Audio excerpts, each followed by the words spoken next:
भवति वाचालं पङ्गुलङ्घयते गिरि यत्कृपातमः वन्दे परमानन्द हे माधव। सम्माननीय सभापति महोदय, पूज्य गुरुजन वृंद एवं एठाने उपस्थित सिंहार मोर छोट बड़ भाई और भौणी माने समस्त को मोर सादर वंदे मातरम। विश्व ओडिया भाषा सम्मेलन भाषा साहित्य और सृजनशीलता उत्सव को मु समस्त को शुभ स्वागत जनाउची। आज मु ओडिया संस्कृति खाद्य और परंपरा विषय में किसी कहबाक जाउची। ओडिया ए तीनोटी अक्षर में लुचि रही आम भाषार प्रामाणिकता पुंखानुपुंखता और विस्तारण।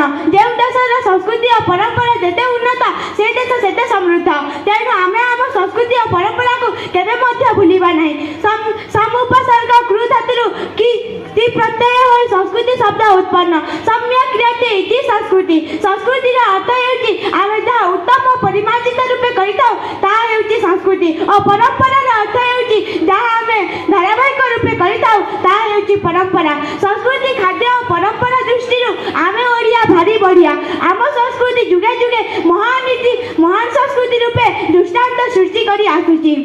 पाश्चात्य देशर संस्कृति व्यक्तिर वेशभूषा और पोशाक को नहीं जेंटलमैन व भद्र व्यक्ति चयन कराए, किंतु आम देशर संस्कृति व्यक्तिर चालीचलन और आचार व्यवहार को नहीं भद्र व्यक्ति व व्यक्तिर व्यक्तित्व निरूपण करा जाए।